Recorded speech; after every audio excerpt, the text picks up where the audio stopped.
Afternoon সবাইকে। আজকের ব্লগটা দুপুরের পর থেকেই শুরু করলাম। আজ হঠাৎ করেই ঠিক হলো বাপের বাড়ি যাব, তাই বিকালের দিক করে রেডি হয়ে গেলাম। এইদিকে আমি রেডি হয়ে গেছি, আপনাদের দাদা ভাইও ওইদিকে রেডি হয়ে গিয়েছিল। দুজনে মিলে বেরিয়ে পড়লাম। আমাদের বাড়ি থেকে আমার বাপের বাড়ি খুব একটা দূরত্বে নয়, বাইকে ওই 20 মিনিট 25 মিনিটের মতো লাগে। তাই এইদিকে বেরিয়ে পড়লাম সকাল সকাল করে। তখন কটা বাজবে, ওই 5:30 এইরকম। বাবার বাড়ি যাচ্ছি, তাই মনে তো ভীষণ আনন্দ। আমি সবসময়ই একটা কথা বলি, বিয়ের আগে মামার বাড়ি আর বিয়ের পর বাপের বাড়ি দুটোই মেয়েদের কাছে খুবই মজার জায়গা আর সুখের জায়গা। এইদিকে যাওয়ার সময় একটু ভিডিও করে নিচ্ছিলাম। প্রচণ্ড হাওয়া দিচ্ছিল, একটু মেঘলা মেঘলা ওয়েদার ছিল, তাই এইদিকে মাথায় একটা চাদর জড়িয়ে নিয়েছিলাম, নইলে বাতাসে পরে ঠান্ডা লেগে যেতে পারে। এইদিকে আমাদের বাড়ি মানে আমাদের বাপের বাড়ি রামজীবনপুর চলেই আসছি। আর আমরা যে রাস্তাটা দিয়ে আসি সেই রাস্তাটায় এই রকম দুই দিকে ঝাউ গাছ থাকে, দৃশ্যটা খুব সুন্দর দেখতে লাগে, তাই একটু ভিডিও করে নিলাম। আর আজকে ছিল উল্টো রথ। বাপের বাড়িতে কিন্তু আজকে থাকবো না, ওই 8টা সাড়ে 8টার দিকে আবার চলে আসবো বাড়ি। সেই মতো প্ল্যানিং করেই বেরিয়েছিলাম। চলে আসলাম আমার বাড়িতে। আর এই যে ছেলেটাকে দেখছেন, পুচকেটাকে, এর নাম হচ্ছে অরিন। একে আমরা হরিণ ছানা বলে ডাকি। খুব ইয়ার্কি করে, কিন্তু আজকে হঠাৎ করে চলে আসছি, প্রথম দেখেছে তো ওই জন্য চুপচাপ আছে। পরে নইলে আমাদের গাড়িটাকে দেখলে শুধুই বলবে কুটিতে চাপবো। স্কুটি উচ্চারণ করতে পারে না, কুটি বলে। তোর সাথে একটু গল্প করে নিচ্ছিলাম। আর আমি বাপের বাড়ি থাকাতে যারা আমার সঙ্গী ছিল, এই যে এই দুজন, তারপর মায়ের সাথেও দেখা করে নিলাম আর বাবার সাথেও দেখা করে নিলাম। মা বাবা তো একদম অবাক হয়ে গেছে, কেননা মা বাবা জানতোই না যে আমরা বাড়ি আসছি বলে। এইদিকে সঙ্গে সঙ্গে বাবা রথের দিন যেই জিনিসগুলো আমি খেতে পছন্দ করতাম সবগুলো কিন্তু নিয়ে এসছে, একটাও বাদ দেয়নি। এইদিকে ঘুগনি, তারপর জিলাপি আর ডিম সেদ্ধ ঘুগনির সাথে, পাঁপড়, চপ সব নিয়ে এসছে, কোনো জিনিস বাদ দেয়নি। আমি এক এক করে বাটিতে ঘুগনিটা ঢেলে নিচ্ছি, আর ওইদিকে ঘুগনির জন্য পেঁয়াজ আর লঙ্কা বাবা কেটে নিচ্ছে। দোকান থেকে শসা দিয়েছিল, আর ডিমগুলোও ছাড়িয়ে ঘুগনির ওপর দিয়ে দিলাম, সাথে শসা লঙ্কা পেঁয়াজ দিয়ে দিলাম। তারপর চপ এনেছিল, চপ দিয়ে 2টি মুড়ি মাখলাম।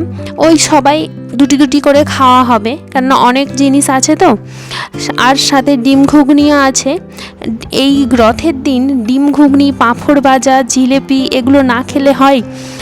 এইদিকে ডিমটা একটু কেটে ঘুগনির সাথে খাচ্ছিলাম। ডিম ঘুগনি আমার সবসময় পছন্দ, কোনো মেলা বা কোথাও বেড়াতে গেলে এই জিনিসটা খেতে সব দিকে কিন্তু ভালো লাগে। আর সবাই মিলে গল্প করছিলাম, একটা করে জিনিস খাচ্ছিলাম। আর জিলেপিগুলো যেগুলো বাবা এনেছিল এত মুচমুচে ছিল। আমি জিলাপি এরকমই পছন্দ করি, একটু মুচমুচে হবে, সরু সরু দানা হবে, আর ভিতরে রস থাকবে না। রস থাকলে কিন্তু অতটা ভালো লাগে না। খাওয়া দাওয়া করতে করতে এইদিকে অরিন আবার আসলো, ওর সাথে গল্প করছিলাম।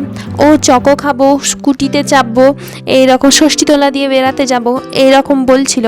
ওর সাথে কথা বলছিলাম।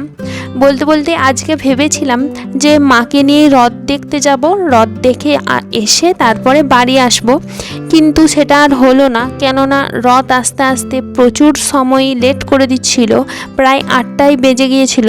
তার জন্য আমরা দুজন বেরিয়ে পড়েছিলাম, আর মায়ের সাথে এসা হলো না।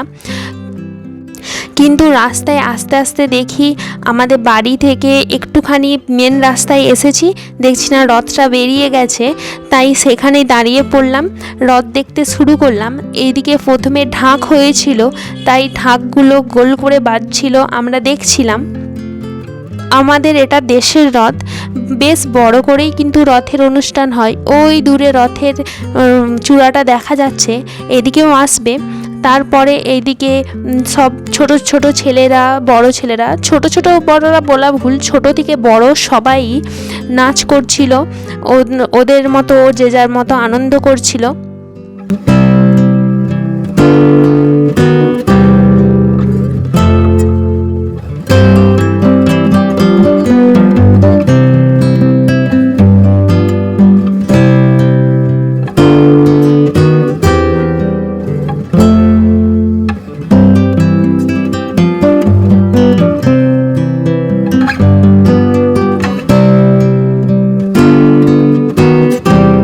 রথ দেখতে দেখতে অনেক চেনা পরিচিতর সাথে দেখা হলো।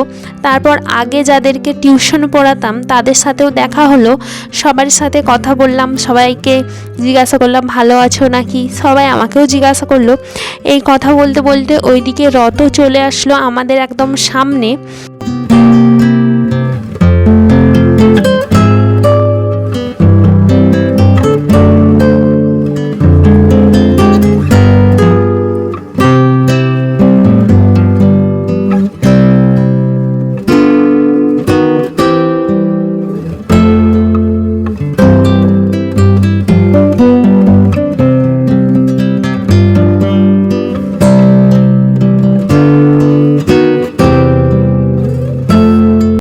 তারপর আমিও গেলাম রথের দড়ি ধরে টানতে।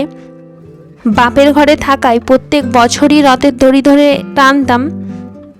আমাদের এখানে রথটা খুব ভালোভাবেই হয়। আর রথের মেলাতে বেশি কিছু খেলাম না, কেননা বাবা সব নিয়ে গেছে যা যা খেতে পছন্দ করি। কিন্তু আমাদের এখানে রামজীবনপুরে আসলে একটা জিনিস সবসময়ই খেয়ে যায়, সেটা হচ্ছে পাঁচু কাকুর পকোড়া। মানে কোনো জায়গাতেই পকোড়া খেয়ে আমার পোষায় না, যেটা আমি আমাদের এই রামজীবনপুরে পাঁচু কাকুর দোকানে খাই। সেটা যত বড় বড় রেস্টুরেন্টে হোক না কেন, আমার ভালো লাগে না এই দোকানটা ছাড়া। আর আপনাদের দাদাভাই যবে থেকে আমার সাথে আসছে এই দোকানে, তারও আর কোথাও ভালো লাগে না এই দোকানটাই ছাড়া। তো দুজনে চলে আসলাম বাড়ি যাওয়ার আগে পাঁচু কাকুর পকোড়ার দোকানে। আমরা পাঁচু কাকু বলেই ডাকি, ডাকনাম পাঁচু ওই জন্য। আমি 4টে পকোড়া আর ও 3টে নিয়ে নিয়েছিল। বেশ পকোড়াগুলো কিন্তু মুচমুচে আর চিকেনে ভর্তি, কোনো কিন্তু বেসন বা বাঁধাকপি গাজর এই সব দিয়ে পকোড়া নয়। অনেক জায়গায় ওরকমের হয়। আমি এদিকে খেতে শুরু করলাম, মন ভরে খাচ্ছিলাম, অনেক দিন পর খেলাম। শ্বশুরবাড়িতে থাকায় এই জিনিসটাকে খুব মিস করি। তারপর বাড়ি চলে আসলাম। আজকের ভ্লগটা এখানেই শেষ করলাম। নমস্কার।